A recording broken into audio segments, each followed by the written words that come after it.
Samantala, naging mainit na ang patot-syadahan ng mga magkakatunggaling kandidato sa pagsisimula ng pangangampanya sa lokal na pamahalaan. Narito po ang ulat ni Jam Sisante. Banat ang ibinalik ni re-electionist Manila Mayor Alfredo Lim sa kanyang katunggaling si dating Pangulong Joseph Estrada sa proclamation rally ng mga pambato ng Liberal Party sa Bonifacio Shrine. Nasintensyahan ba yan na sandigang bayan? Anong sintensya? Habang buhay at isoli daw yung pera, yung salapi na kinuha sa taong bayan. Ang sabi nila, si Mayor Lim daw walang nagagawa sa Maynila. Totoo ba yun? Oh, walang nagagawa. Paano yung 6 na ospital natin? Sa proclamation rally ng United Nationalist Alliance, pinuna ni Estrada at ng katandem niyang si Vice Mayor Isko Moreno ang naging pamamalakad ni Lim sa Maynila. 21 years, ano ang susunod na tanong? Kamusta naman tayo? Hindi ko malaman. Medyo Giuliani na yata. Sinabi niya, ako daw po ay ex-convict at plunderer. Kung ako ay ex-convict at plunderer, bakit punta ka ng punta sa Tanay nung nakakulong ako roon? Mismong si Pangulong Aquino ang nag-endorso kay Lim, ang running mate niyang si Lou Veloso at iba pang kaalyado nitong lokal na kandidato. Sa pamumuno ni Mayor Lim sa Maynila, hindi po tayo kailanman nahirapan na makipag-ugnayan sa kanya at nangunguna po siya sa paglilingkod sa ating mga kababayan. Pag sinabi mong mahirap ang isang tao, wala na siyang mararating.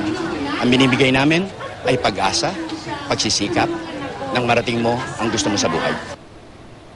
Umarangkada na rin sa Cavite ang kampanya ni na Governor John Vic Remulla at ng kandidato sa pagka-vice-gobernador na si Jolo Revilla ng Partido Lakas Magdalo. Paniwala kasi namin 95% ng tao nagdesisyon na kung sino gusto nila. So, finishing touches sila ng campaign ang kailangan. Ang totoong kampanya nito hindi nasa 45 days eh. Nasa previous 2 years doon talaga sa performance. Sa palagay ko, hinug na tayo sa serbisyo at higit sa lahat, handa tayo. At hindi po tayo papasok at sasabak sa larangan ng politika o sa larangan ng public service nang hindi po tayo handa. Nagsimula namang mangampanyak si dating Gobernador Ayong Maliksi, kasama ang kandidato sa pagka-vice-gobernador na si Jay Lacson, anak ni Senador Panfilo Lacson. Naisip ko 9 years na ako dyan, makasawa na sa akin ng mga tao. Very receptive sila sa akin. Yung mga katunggalin natin, wala nang ginagawa. Palbase nababahala sila. Kung di ako ay siraan ng siraan. Ang mga Paul na paninira ang ginagawa na sa akin.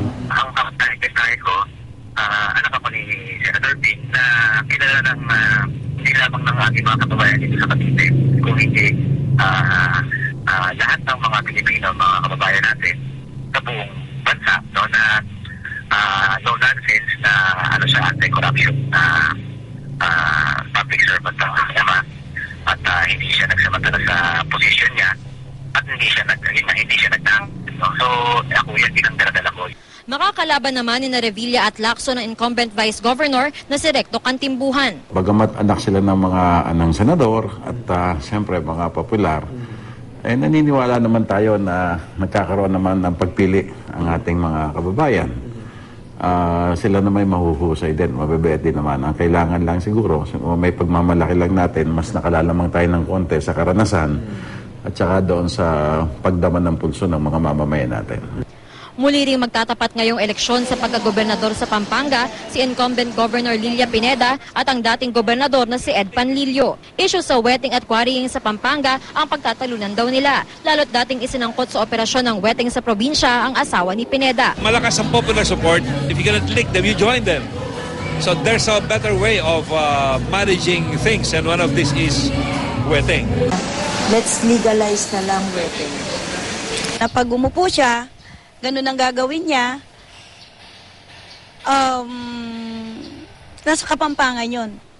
Sa Cebu naman, inilunsad ng Liberal Party ang kanilang kampanya sa pangunguna ng gubernatorial candidate na si Junjun Davide at katandem na si Agnes Magpale. Except the towns Camotes and Bantayan, we have set another day for that. Ang One Cebu Party naman sa ilalim ng United Nationalist Alliance, may proclamation rally rin ngayong gabi sa bayan ng Daan, Bantayan. Pambato nila sa pagkagobernador si Congressman Pablo John Garcia. Katandem si Ramon Durano IV. From now, until the next few days, puno gyud kayo ang atong schedule. Sa palengke naman ng Bayan ng Konsolasyon, nangampanya si independent gubernatorial candidate Boyet Cortez. I think I am a very good material para mahimong sunod yung governor sa Cebu.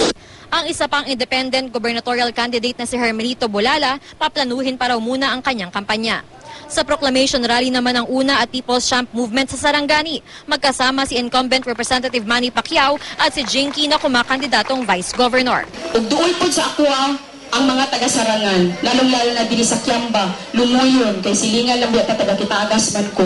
Ang kalaban naman ni Jinky na si Sarangani Board Member Eleanor Sagigit, nag-caravan rally sa Alabel, Sarangani. Wala na sa isip ko yon na malaking tao yung kalabang ko kasi nakita ko na kung paano nag-respond yung taong bayan ng Sarangani sa akin ngayon. Tumatakbo ring vice-gobernador ang independent candidate na si Jose Lorde Villamor pero wala pa siyang planong aktibidad ngayon. Jam Sisante, GMA News.